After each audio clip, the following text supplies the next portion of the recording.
Izvolite. Gospodo, da ste vi objektivni i nepristrasni, prvo ne biste nikad pristali da budete sudije ovog nelegalnog suda. Pošto ste pristali ste i na to da izvršite zadatak.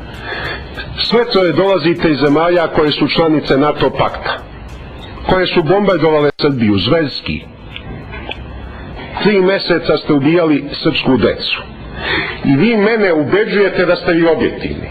Vi mene 7,5 godina ovde protivpravno držite. Pravilnik po Rimskom statutu Međunarodnog krivičnog suda nalaže sudskom veću da svaki 6 meseci po službenoj dužnosti preispituje odluku o pritvoru. Vi nikad niste ni doneli odluku o pritvoru. Izdat je samo nalog o hapšenju i ništa više. 7,5 godina me ovde držite i trpite sve ove mahinacije tužioca. Uveli ste se da su svi svedoci bili lažni. Defilovali su ovde neprekidno. Koliko ste puta odlagali proces? Opet ga sad odlažete. Što duže odložite proces, duže primate ove lepe sudijske plate u tribunalu. Tako ja vidim tu stvar. Šta mene briga kako ćete vi mene osuditi? Ja od vas ništa dobro ne očekujem.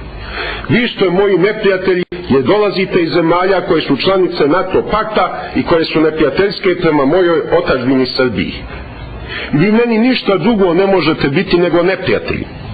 Ja se pristojno prema vama ophodim, ali to što sam pristojan ne znači da moram da vas volim.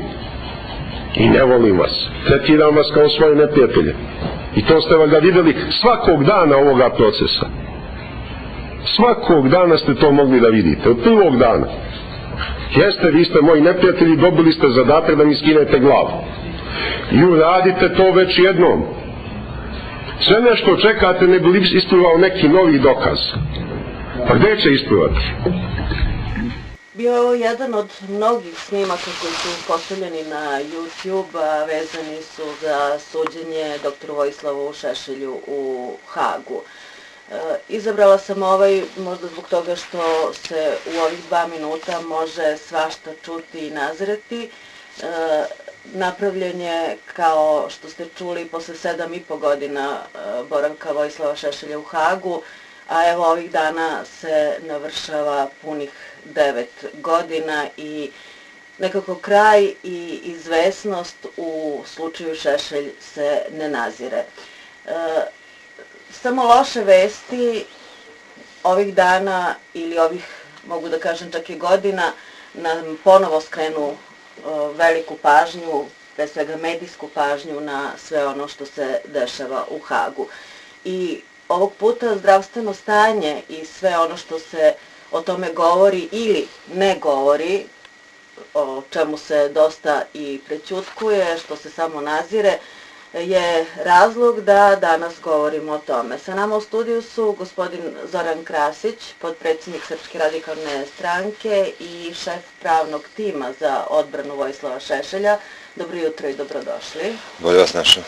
I gospodin Miloš Knežević, glavni urednik časopisa Nacionalni interes, politički analitičar. Dobro jutro i vama. Po ovome što smo čuli i što je zaista samo ilustracija svega onoga što se ovih 9 godina dešava u Hagu, šta vi, gospodine Krasiću, možete da izvučete kao najvažnije i najznačajnije? Rekli ste mi da je, evo, za mjesec dana će biti punih 9 godina. 24. februara biće punih 9 godina od kako je Vojislav u Haškom tribunalu. Pa, bolje ste uzeli onaj snimak od 26. februara 2003. godine, kada je Vojislav prilikom prvog obraćanja u sudnici rekao da se protiv njega vodi taj postupak koji se zasniva na lažnim optužbama, falsifikovanim optužbama, i po mogućnosti da se koriste lažni svedoci. Inače, Carla Del Ponte je objavila u svojoj knjizi da je 17. februara 2003. godine Zoran Đinđić od nje tražio da vode Šešelja u Haški tribunal i da ga ne vraćaju više. Tako da je Vojislav Šešelj stvarno politički zatvorenik, evo, punih 9 godina, jer kada se analizira ta njegova optužnica i kada se analizira celokupni dokazni postupak tužilaštva za ovih 9 godina, onda se samo postavlja pitanje da li uopšte može da postoji optužnica protiv Vojislava Šešelja, jer sve lokacije koje su navedene u optužnici protiv Vojislava Šešelja već su pravosnažno okončane u nekim drugim predmetima. Pa ako pravosnažnost presude obavezuje, onda valjda obavezuje i sudije Haškog tribunala, tako da u tim presudama niti postoji Vojislav Šešelj, čak ne postoje ni te tačke optužnice koje se Vojislavu stavljaju na teret. I vidite, sad smo u situaciji da imamo i treći taj takozvani sporedni postupak za nepoštovanje suda, kojim se u stvari kupuje ovo vreme i simulira kao neko opravdanje za ovako dug postupak. Inače, u svetskim analima nije zabeleženo da ovako dugo može da traje jedan postupak i nadam se da ćemo uskoro o tome da pričamo. I kao prirodna posljedica svega toga javljaju se i naravno zdravstveni problemi koji su u ovom trenutku eskalirali, a ja očekujem da i danas bude jedna medicinska intervencija, treba da se ugradi pacemaker u bolnici Vojislavu Šešelju, jer očigledno da je srce dosta popustilo za ovih 9 godina. Zbog čega su vesti o zdravstvenom stanju Vojislava Šešelja negde tajna, negde predmet manipulacija raznih vrsta? Čuli smo da je bio klinički mrtav, pa se onda to demantuje kao proizvod lažnih vesti koje dolaze iz Srbije i... Pa znate, tu postoji nešto što je zvanično, poluzvanično, nezvanično i nešto što je napokon istina, znate. Sad, u ovoj dijalektici istina uvek strada. Vojislav Šešelj je otišao zdrav u Haški tribunal, imao je samo povišen krvni pritisak. 4 godine je vodio borbu da dobije pravo da se sam brani. Znate, i sami 28 dana je štrajkovao glađu da bi se izborio za to pravo. Kasnije su se pojavili problemi sa analizama, krvnim rezultatima jetre. To nije nikad utvrđeno šta je uzrok, čak ni posle godinu dana kada navodno to su prestali ti problemi. A problemi su prestali onog momenta kad Vojislav prekinuo da uzima zatvorsku hranu i počeo da uzima ono iz kantine konzerve. 2,5 godine problem je sa aritmijom i tahikardijom. Prošle godine je bila i intervencija jedna na srcu, spaljivanje nekog mišića da bi se to rešilo. Jednostavno, Hag je poznat po tome što ne pruža dovoljnu brigu pritvorenima. 14 ljudi je stradalo u Haškom tribunalu ili zbog Haškog tribunala. Sjetimo se od prvog slučaja Dokmanovića, pa Đukića, pa idemo redom. I verovatno najdrastičniji primjer uskraćivanja medicinske nege je sa ono što se desilo sa Slobodanom Miloševićem, gdje su također kao i ovih dana pričali kao sve to pod kontrolom, to je stabilno, vrhunski stručnjaci, ali bi vam samo skrenuo pažnju da pre nedelju dana gotovo da se desi jedan incident u Haškom tribunalu, odnosno u pritvorskoj jedinici. Evo vidite, ovakve iste su plastične čaše u kojima se dostavljaju dnevne doze lekova pritvorenima prema onome što su lekari propisali. I Vojislav Šešelj je primetio da se u toj, da kažem, čaši nalazi jedan žućkasti lek koji nikada nije pio. I on je tražio da se izvrši analiza odakle taj lek tu. Lekar je napisao službenu belešku da on to nije prepisao i da i on ne zna kako se taj lek pojavio.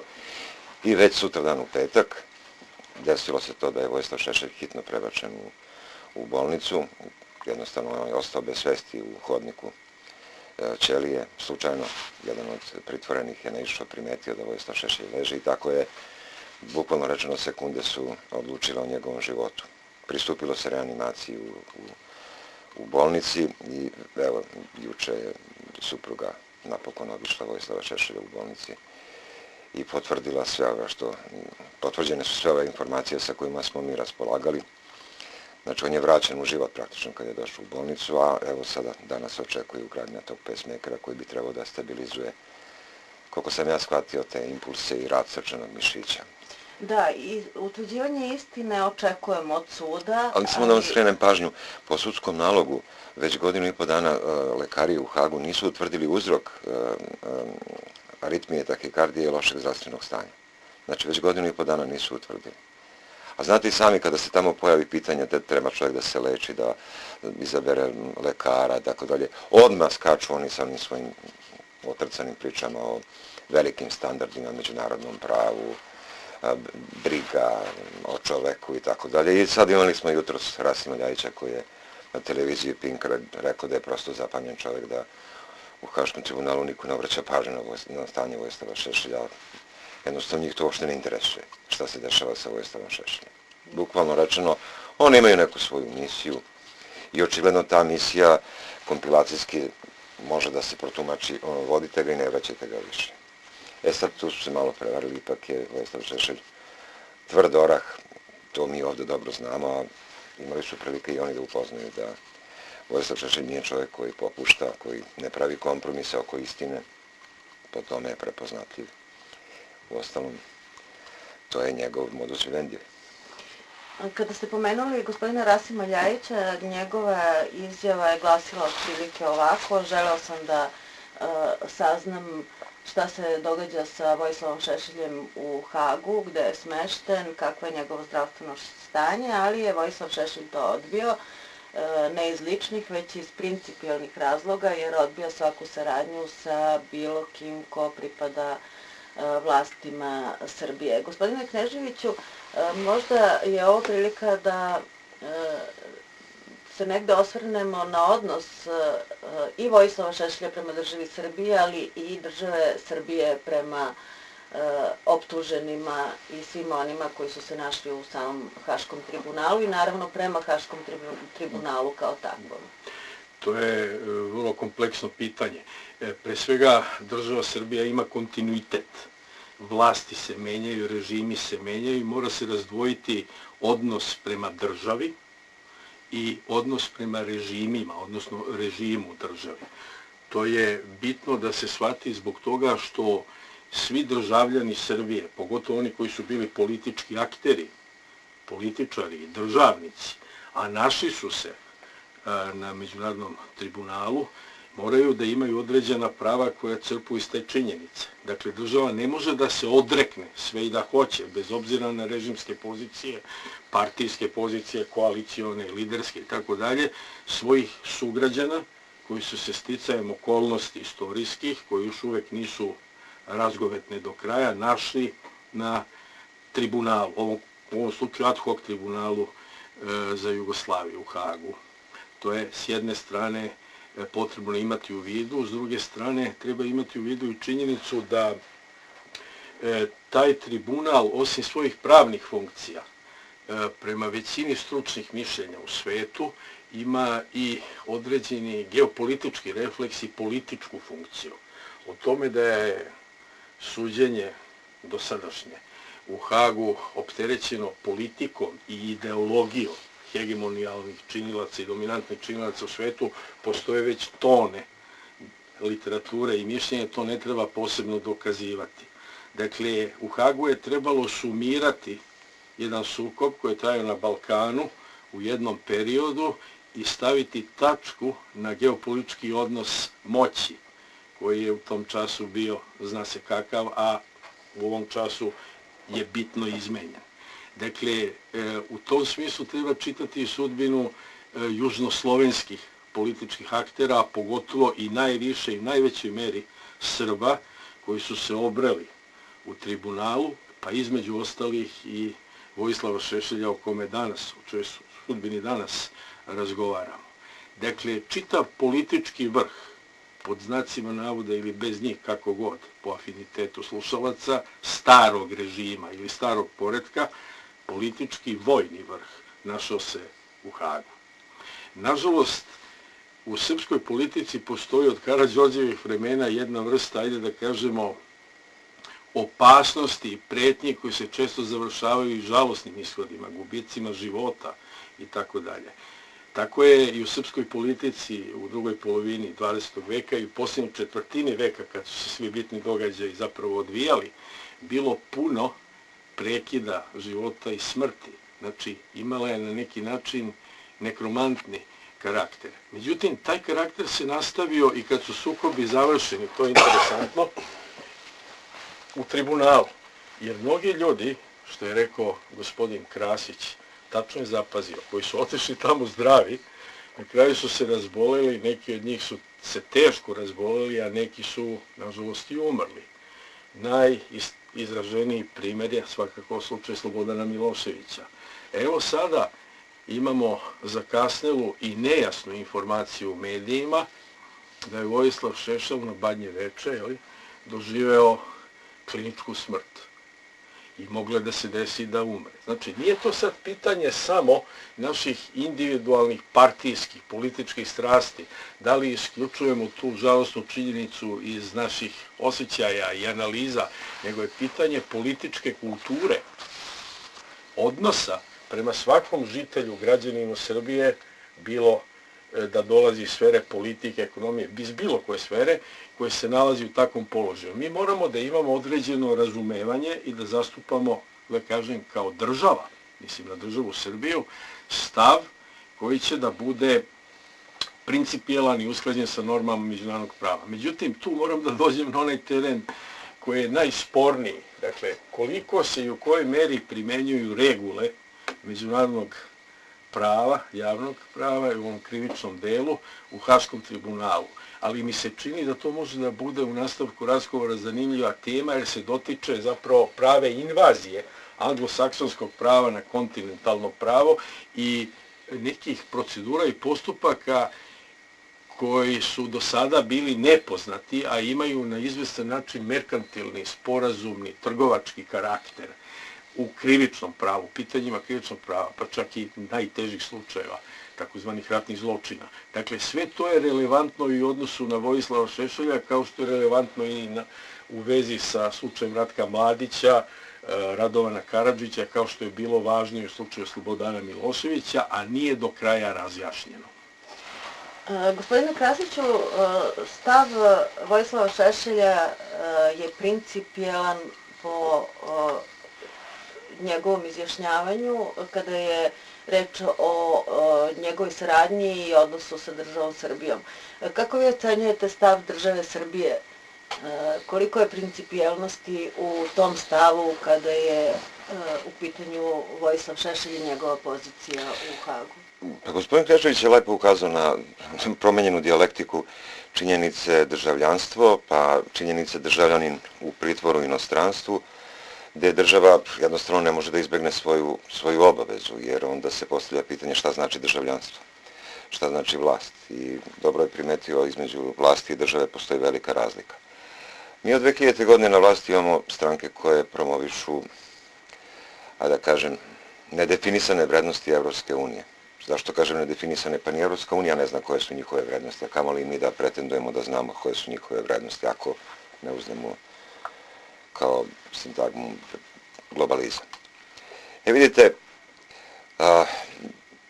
i kada vi političkog protivnika pošaljete u Haški tribunal, vi kao vlast, vi kao stranke na vlasti i tako dalje, koje su menjale svoje agregatno stanje od 2000. godine do danas, ali u suštini to su evrofanatici. Oni se ne kriju, oni javno kažu sve što smo uradili smo da bismo dobili status kandidata za početak pregovora o eventualnom članstvu, eventualno u Evropskoj uniji, tamo negde 2389. godine. I sastavni deo te samoubilačke proevropske politike, političkih stranaka koje se tretiraju kao proevropske, jeste anuliranje političkih protivnika i svega onoga što pripada onom drugom miljeu.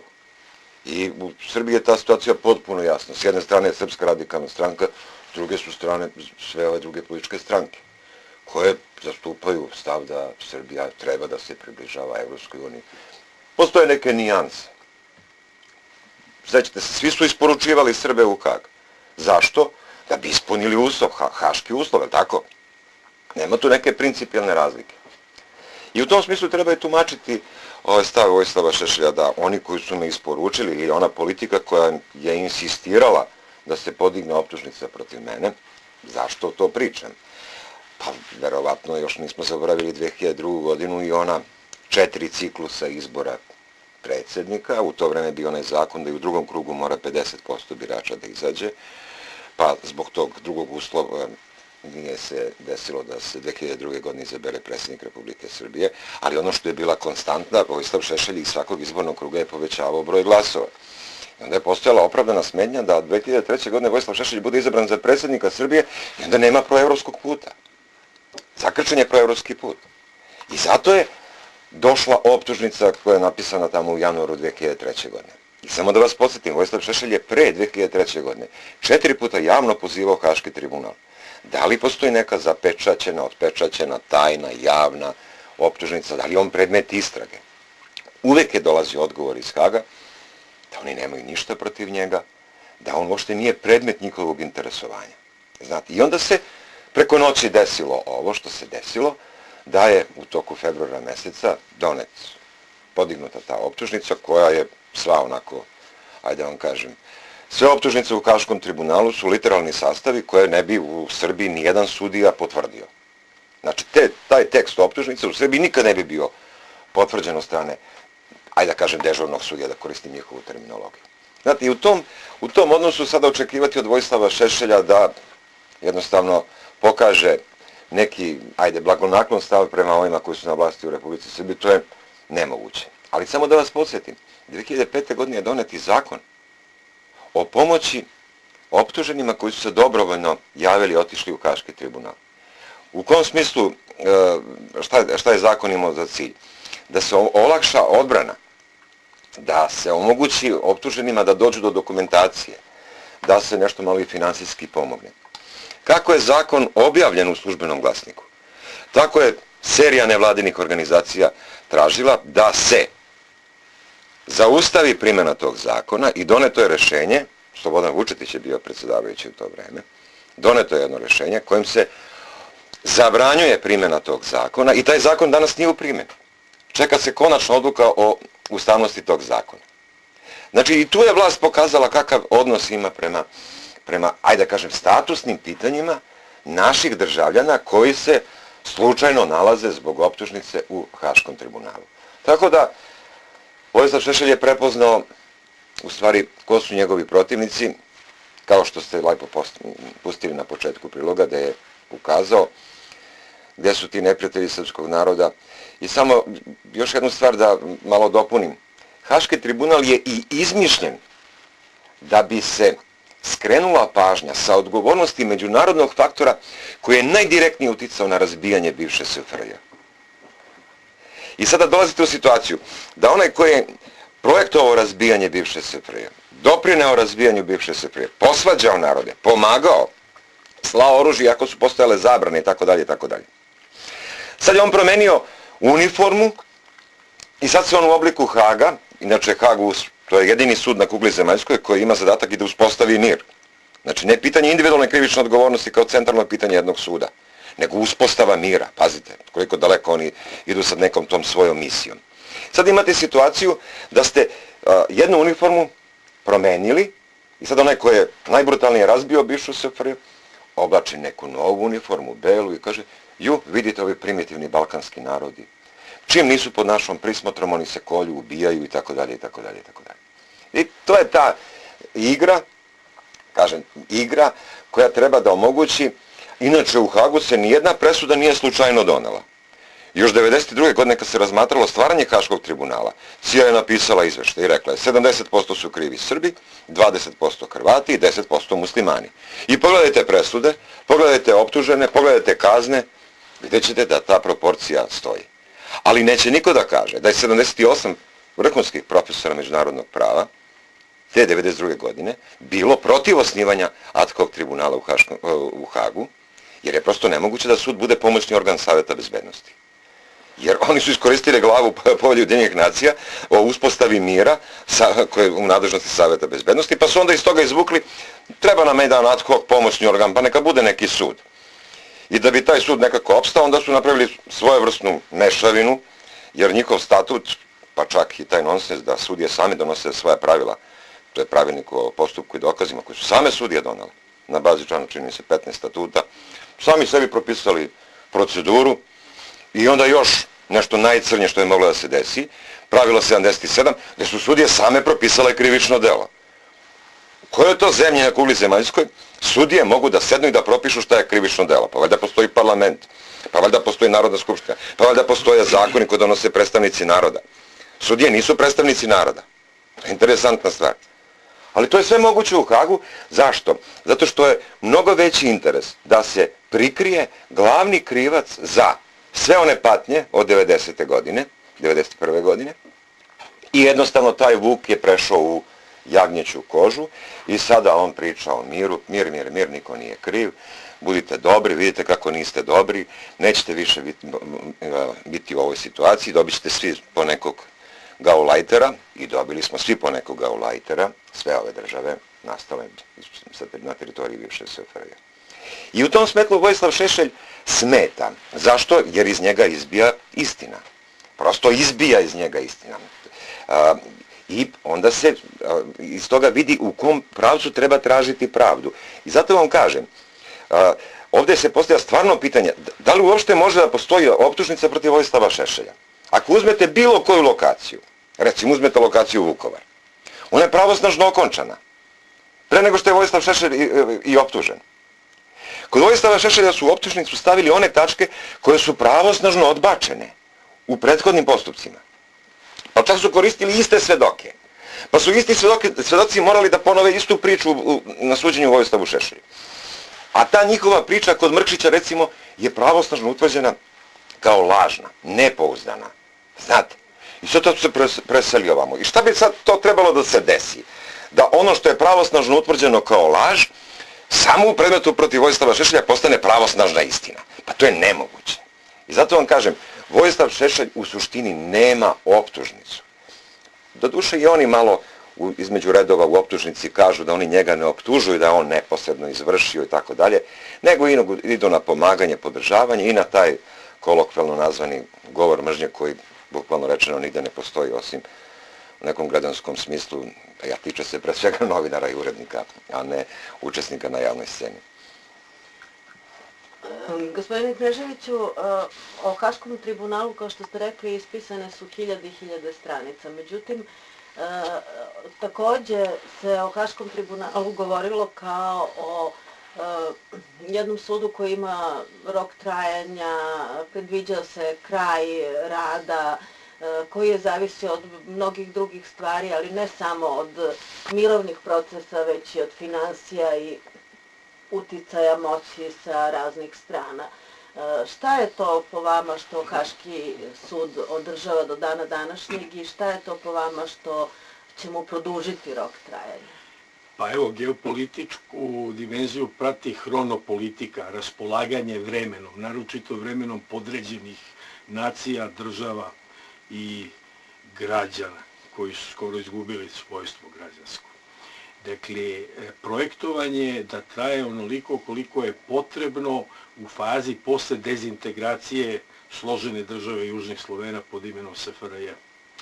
Dakle, produženo je njegovo trajanje jer posao, kako je rekao jedan od američkih političara, nije završen. Bilo je ideja od strane velikih sila, naročito Rusije i Kine, da se zapravo okonča priča o Haškom tribunalu jer je izgubio svaki smisao, budući da je zasnovan politički, iz geopolitičkih potreba, a onda radio na politički, a ne pravni način i završio u političkim presudama.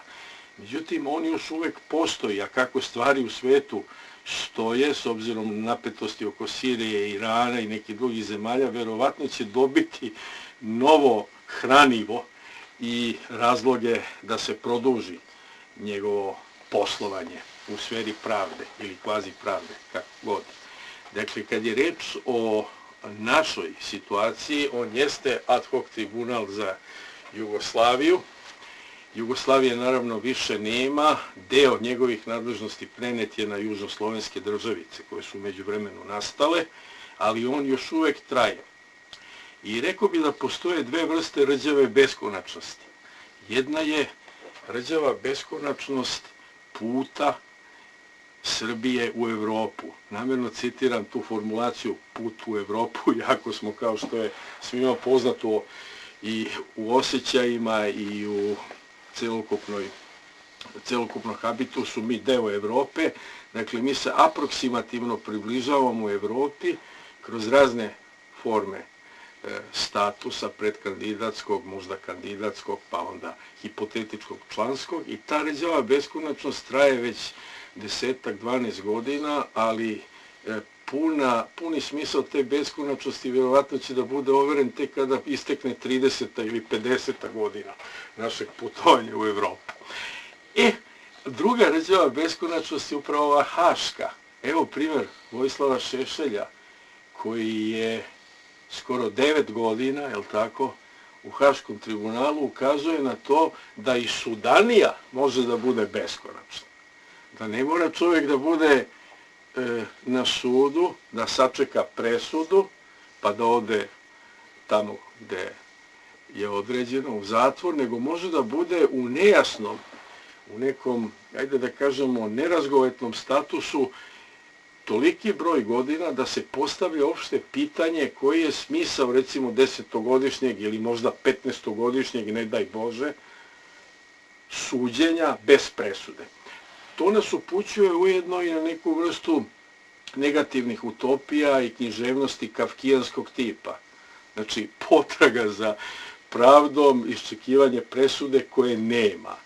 A uzgred rečeno, Haški tribunal je u retrospektivi 10-godišnjoj, a možda i dužoj od vremena nastanka, zapravo jedna, ajde da kažemo, politička i ideološka činjenica vođenja unutrašnjih i spoljašnjih politika svih južnoslovenskih država, pa i Srbije od 2000. naročito. Šta to znači? To znači da Haški tribunal nije samo bio izvor informacija, naročite vrste istoriografije, haške istorije takozvane, nego je bio i mesto uslovljavanja, ultimativnosti, imperativnosti, kojim se zapravo sakreirala, zajednički kreirala politika u južnoslovenskim državama, pogotovo u Srbiji. Dakle, od 2000. blago rečeno, Haški tribunal je bio činjenica koja je uslovljavala srpsku politiku kroz onu čuvenu formulu, takođe, potrebe saradnje, pune saradnje sa Haškim tribunalom. I ta, recimo, vrsta politike trebala je da bude okončana onog časa kada su svi, opet citiram, haški begunci, uhvaćeni i obrali se u Hagu. Međutim, kao što se vidi, Hag i dalje ostaje činjenica uticaja na srpsku, kad je reč o Srbiji, unutrašnju politiku.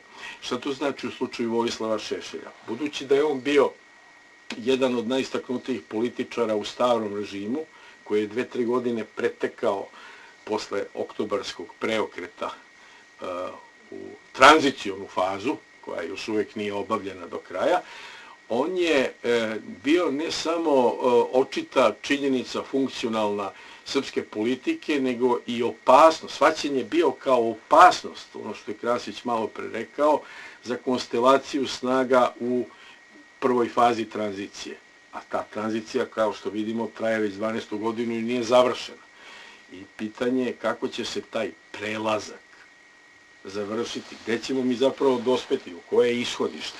Dakle, u tom smislu Šešelj je svojim bivanjem u Hagu, u tom nejasnom pravnom statusu, sa neizvesnom presudom, po optužnici koja je takođe, kao što je rečeno i po mnogim mišljenjima, neutemeljena.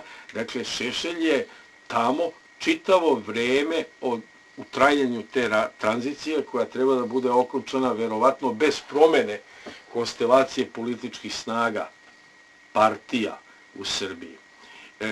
Kao dodatak u analizi ovog stanja može da posluži hipoteza šta bi se desilo kad bi se, recimo, Vojislav Šešelj vratio sutra ujutru u Srbiju i kako bi to uticalo na političku scenu u Srbiji. Da, o tome se dosta govorilo. Naravno, tu se mogu postaviti različite opcije i analizovati svaka od njih, ali u svakom slučaju možemo se saglasiti, najblaže rečeno, da politička scena ne bi bila više ista.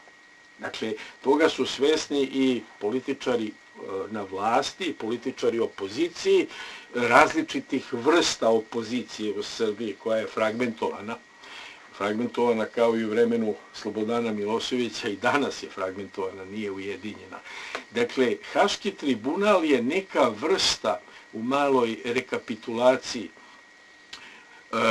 neka vrsta iskrivljenog ogledala srpske politike I pitanje je veliko, ja se zaista pitam kako će se on sagledavati u nekom vremenu kad nas ne bude više, recimo za 30 ili 50 godina.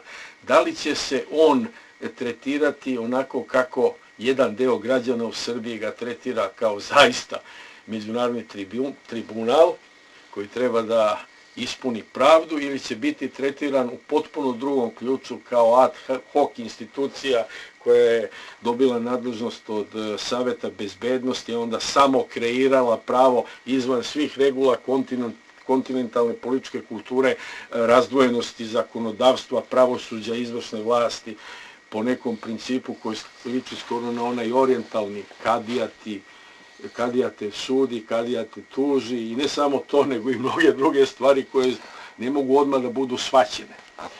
Kažete sami da je veliko pitanje kako ćemo i kako će neki drugi ljudi u budućnosti tretirati Haški tribunal, ali ako možemo, znam da je to vrlo teško, da se negde zagledamo u neku bližu budućnost, a obojica ste pravnici.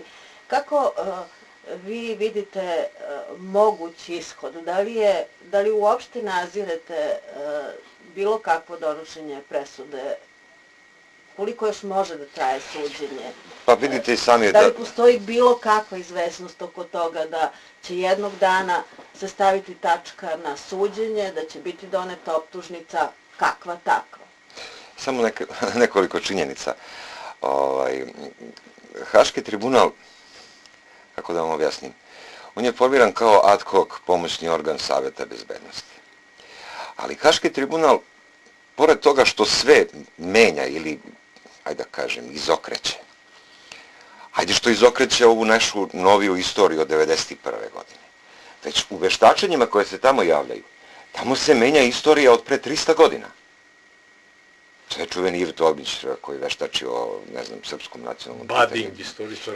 To su strašne stvari, pazite.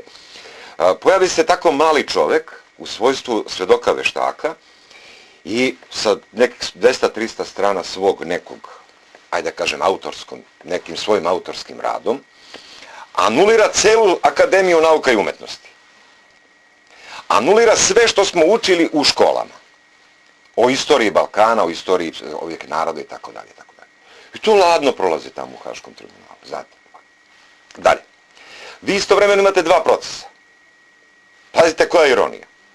Teodor Meron, koji je sada opet predsjednik suda, on je bio predstavnik Sjedinjenih Američkih Država jula meseca 1998. kada se u Rimu potpisivala međunarodna konvencija i donosio takozvani Rimski statut. Stalnog suda za ratne zločine. I u Hagu postoji i taj sud. Stalni sud za ratne zločine. Njegov nastanak i nastanak Haškog tribunala, to je razlika Bog i šeširčija. Oni organizuju skupštinu država članica Rimskog statuta da bi utvrdili elemente bića krivičnih dela. Zamislite. Ne prepustaju slučaju. Već kad se međunarodnim ugovorom nešto formira, onda se podrazumeva da je svaka država deo svog suvereniteta i prenala kada je pisala nešto i kada je radila, jer je sudsku nadležnost prenala na neku višu instituciju. Znači, poštuje se princip suvereniteta. Što se tiče završetka rada Haškog tribunala, vidite, oni imaju neki dokument, takozvana strategija okončanja rada Haškog tribunala. Ta strategija se zadnjih 10 godina menja. 2005. godina, odnosno 1. januar 2005. godine je bio posljednji datum za podizanje optužnica. I to je onih 161. I tamo su podelili optužene na prvu, drugu i treću kategoriju. U trećoj kategoriji su najviši političari i tako dalje. U prvoj kategoriji. I onda se postavlja pitanje, a u koju kategoriju da stavite prvog koji je optužen? Duška Tadića. Niti je bio komandant, niti političar, niti bilo šta. Jedini opozicioni političar protiv koga je podignuta optužnica je Vojislav Šešelj. To ljudi zaboravljaju. Opozicioni političar. Vi se sećate da je predmet interesovanja Haga bio i Kosovo i Metohija 1999. godine. Vojislav Šešelj je bio potpredsjednik Republičke vlade. Zato nije optužen. A optužen kao opozicioni političar 1991. godine, od aprila 1991. do septembra 1993. godine. I zamislite novotariju udruženi zločinački poduhvat. Udruženi zločinački poduhvat je otprilike kao ova vaša prostorija ovdje. Pa sad imate vrata na koja možete da uđete i na koja možete da izađete. Kod Milana Babića su rekli bio je član udruženog zločinačkog poduhvata, a onda je izašao. Kod Vojislava Šešelja kažu do septembra, a onda se posvađao sa Miloševićem. Pazite, mislim, znate kod neozbiljne stvari. Šta se sve upisuje? I to je nategnuta ta teorija, to uopšte i ne postoji, taj udruženi zločinački poduhvat. To je u Nirnbergu bila neka zavera, izmislio je neki kapetan u Ministarstvu odbrane Sjedinjenih Američkih Država i to izmještena je na način da se omogući tužiocu da lakše završi postupak, a ne da ceo narod bude optužen. Mi danas imamo udruženi zločinački poduhvat kao nešto sa čim može da se optuži svako, ko je bio u relevantnom periodu živ.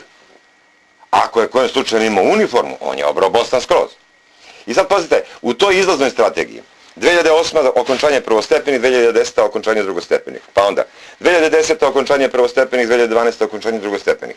Pa sada 2012. okončanje prvostepenih, 2015. okončanje drugostepenih postupka, a pošto može da se desi da Haški tribunal i prestane da postoji, onda rezidualni sistem, šta da se radi sa onim predmetima koji nisu okončani, a onda pritisak na, ajde da kažem, ove nove republike, koje su nastale na teritoriji bivše SFRJ, gde oni sad treba da sprovode nešto.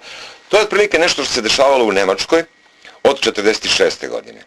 Znači, posle onog statuta Vojnog suda, došao je kontrolni zakon broj 10 i tako su oni vršili denacifikaciju nemačkog naroda, a u Srbiji treba da se vrši desrbifikacija srpskog naroda. Da se jednostavno izgubi nacionalna svest da za sve su krivi Srbi, za sve su krivi oni koji kažu ja sam Srbin, za sve su krivi oni kažu ovo je srpsko. Eto, to je ta priča. I imamo petu kolonu na vlasti, koja radi fotelja, je u stanju i da promeni istoriju. Pazite, oni su u stanju i da promene istoriju. I naravno imaju nošalantan odnos prema Hagu, oni kažu pa to je vrhunska međunarodna institucija, pa mi smo vrlo mali da njima držimo predavanja. I vidjeli ste sami ovih nekoliko dana, Vojislav Šešelj se bori za istinu i za pravdu, bori se za svoj život. I sad treba da se bori protiv medija u Srbiji. Jer pobogu čovjek je uzeo papir i olovku, proglasio se da je novinar i on sada krene i kaže Vojislav Šešelj se, ne znam, u Hagu druži sa ovima se ne druži. Pa onda Nerma Jelačić se javlja, ona daje neke svoje observacije, kako je stanje stabilno, sve pod kontrolom. Ode Rasim Ljajić, pa on nema razloga čovjek da uvija, da filuje neku istinu. On otvoreno kaže, ja sam zaprepašćen, Haški tribunal, njih uopšte ne interesuje Vojislav Šešelj. Ne pokazuju nikakvu brigu. I kako je jutros izjavio, mi ćemo da ponudimo, neka Vojislav Šešelj izabere lekare koji bi mogli da mu pomognu, da ga izleče i tako dalje, i tako dalje. Samo da se svetimo, Vojislav Šešelj je otišao zdrav. Zdrav. Kada je prekinuo da koristi onu zatvorsku hranu, sredili su se nalazi, to su ti enzimi koji ukazuju na probleme sa jetrom. Znači jetra je sređen. 2,5 godine traje problem aritmije tahikardije. Nalog sudski da medicinske vlasti utvrde uzrok. Nisu utvrdili uzrok. Vojislav Šešelj kolabirao, bez svesti prebačen, pao. U Srbiji, no ne, to su fantazije. To je udurma radikala. I danas, možda baš u ovo vreme dok mi ovdje pričamo, njemu ugrađuju taj pacemaker u bolnici, da bi jednostavno, jer sreća je Vojislavljeva što je jaka Srpska radikalna stranka, pa mi možemo i da podignemo glas, pa mi možemo da uspostavimo kontakte sa stranim ambasadama i na drugi način. Mi smo tako radili 2006. godine i spasili Vojislavu život. Pa su onda 2008. godine ti isti kreatori napravili puč u Srpskoj radikalnoj stranci. Vidite, ovo kad su se naprasno setili u 58. godine da razmišlja svojom glavom, ovi što su smešni ko bela lađa. Tog trenutka je na stolu kod sudija bio zahtjev da se Vojislavu nametne ponovo branilac. I onda je bila operacija sljedeća. Vučić i Nikolić otimaju stranku, stranka ide put evropskih integracija, Vojislav Šešelj neka trlja glavu sam u Haškom tribunalu, ako mu nametnu branioca, po logici stvari ide u štrajk glađu, nećemo da obaziremo se na taj njegov štrajk i završili su dva posla. Nacionalna stranka, Srpska radikalna stranka, postala jedna u moru proevropskih stranaka na političkoj sceni, a Vojislav Šešelj, da li će da bude biljka, da li će da umre od štrajka glađu, sasvim je svejedno, oni su završili svoju plemenitu misiju. Jaka stranka je uspjela da sve to zaustavi i da spreči. Sad zamislite kakva je situacija. generala Lazarevića, Ojdanića, Jovice Stanišića, Pavkovića, da ne ređam tamo ljude koji su... Kako je to moguće da su svi bolesni? Nisu to oni uvrteli sebi u glavu pa kažu ja sam bolestan, sam sebe proglasio za bolestan. Ne, nego medicinske analize pokazuju. Kako je moguće da Lazarević je mora da čeka mesecima, neće da ga operišu tamo, nego da ga puste privremeno na slobodu, pa neka ide da se operiše u Beogradu da bude. Znate? Znači, jednostavno, tu treba da se zatre srpsko seme. Eto, to je ta poenta Haškog tribunala. Samo su napravili jednu veliku grešku. To je doduše Đinđić 17. februara 2003. godine i rekao Carli Del Ponte. To je ona objavila u svojoj knjizi. Pored one rečenice, vodite ga i ne vraćate ga više, on je rekao i drugu rečenicu, mislim se da je tad bio u pravu, ali vodite računa, s njim ćete imati mnogo više problema nego sa tvrdoglavošću Slobodana Miloševića. 4 godine. Oni su osmislili postupak, znate kako? Vojislav Šešelj sedi u sudnici, ima dobro plaćenog branioca nekog stranca, sa druge strane se nalazi tužilac, defiluje 144 svedoka, dobar dan, je li ovo vaša izjava? Jeste moja izjava. Jeste je potpisali levom ili desnom rukom? Desnom. Tužilac, imate li pitanja? Nemam. Branilac, imate li vi neko pitanje? Jer bilo sunčano vreme kad ste to potpisali? Da, bilo je. Doviđenja. Završen posao. Kad je Vojislav dobio pravo da se sam brani, postupak je izgubljen što se tiče Haškog tribunala. Jer, dugo se znamo, ja još nisam video čoveka koji može da sedi kod Vojislava Šešelja i da ga laže. Takva varijanta ne postoji. A da ne pričamo o ovim nepoštovanjima suda, gdje Vojislav Šešelj proganja i tužioce i sudije, a da vam ne pričamo o Wikileaksu. Depeše koje je objavio Wikileaks iz američke ambasade u Hagu, postoji 1235 depeša iz kojih se jasno vidi da tužioce i sudije skoro svakog dana idu u američku ambasadu i podnose izveštaj šta rade u kom predmetu. Pazite, Amerikanci su rekli poruke koje je objavio Wikileaks su autentične, tačne. Šta njih brine? Kako da zaštitimo da ne cure podaci? A drugi put ću da vam pričamo o depešama iz američke ambasade u Beogradu. Da, drugi put ćemo pričati o mnogo čemu još. Gospodine Kneževiću, pri kraju smo današnje emisije. Pored toga što mislim da ćemo se svi složiti u dobrim željama da operacija koja, kako reče gospodin Krasić, je možda upravo u toku sada prođe kako treba i da je to značajno ne samo za Vojislava Šešelja, najviše za njega, ali ne samo za njega. Šta po vama, sem dobrog zdravlja i te borbe za život, je danas ključni motiv Vojislava Šešelja u Hagu?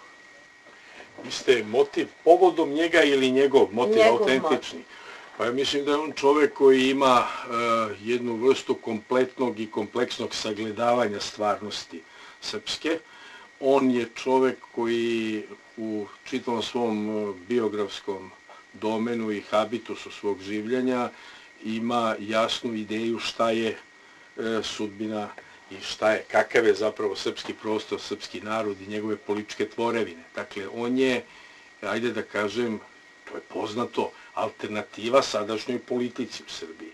Znači, opcija, još uvek živ čovek koji je u Hagu, doduše sa velikim zdravstvenim problemima, koji se, nadam, će biti razrešeni. Dakle, u tom smislu, on verovatno želi da uspe u toj svojoj borbi protiv optužnice tribunala i da se vrati u Srbiju. U Srbiji jedan deo političkog tela, izbornog tela i građana želi isto što i Šešelj, da ne ulazimo sad u tanketna pitanja koliki je taj broj u odnosu na celokupno biračko telo, dok drugi deo ne želi. Po toj pomenutoj Đinđićevoj formuli iz ranih 2000-ih, želi da ostane tamo, bilo da dobije presudu na dugi vremenski rok, bilo da mu se, ne da Bože, nešto desi. Dakle, ti koji to žele se verovatno plaše od njegovog povratka. Oni koji žele da se vrati smatraju da bi moglo da doprinese izlasku iz Srbije iz krize i traženju alternativnih modela unutrašnje i spoljašnje politike u zakasneloj i posustaloj i tegobnoj tranziciji. Dakle, u svakom slučaju, Vojislav Šešelj, hteli mi to ili ne, je istorijska figura. To nije rečeno sad uz apologiju ili uz neku simpatiju, nego prosto kao zapažanje rasporeda likova, snaga, lidera na političkoj sceni u Srbiji i izvan Srbije. Inače, kad kažem izvan Srbije, onda mislim na jednu činjenicu da je veliki broj stranaka zapravo imao udvojena liderstva, lidere, zamenike lidera i tako dalje, zbog toga što je srpski previše partizan bio raspolućen i fragmentovan. Dakle, da se vratim na vaše prvobitno pitanje, ono što prepoznajem kroz ono kako sam gledao suđenja, prenose suđenja iz Haškog tribunala kod Šešelja, jeste jaka volja, znači jasan način iskazivanja ideja, ali me ujedno, kao verovatno i veći broj ljudi u Srbiji, uznemiruje činjenica da je rečeno da je u posljednjem periodu, kada su mu se pogoršale zdravstvene prilike, malaksao, da se ne može prepoznati. To znači čak i da tribunal može i od najtvrđih političkih materijala i ljudi koji imaju jake ideje i jaku volju za političkim delovanjem da napravi neke kontraefekte. Dakle, nadam se da će on to prevladati, a što se tiče srpske strane, mislim na oficijalnu politiku, ona na onoj prvobitnoj matrici, samo to da kažem, da završim, treba ipak da vodi računa o svim pritvorenicima i osuđenim licima u Haškom tribunalu, kao što to rade uobičajene i pristojne evropske države i države u svetu. Znači, ne smemo se odricati nikoga, bez obzira na političke razlike koje postoje u Srbiji. To bi bio jedna vrsta, ajde da kažemo, kompromisnog stava i konsenzusa koji je neophodan na višepartijskoj sceni u Srbiji. A ako nešto želimo i ako nečemu težimo, to je da se učlanimo u klub pristojnih evropskih država. To je stvar političke kulture. Hvala vam što ste bili gosti u današnjem izdanju emisije Demokratski bez muke. Podsjetit ću naše slušalce, sa nama je bio gospodin Zoran Krasić i gospodin Miloš Knežević. Vojislavu Šešelju jedino što možemo iz ovog studija je da poželimo da ova operacija koja će se danas dogoditi prođe u najboljem redu. Moje ime je Dušanka Petrović.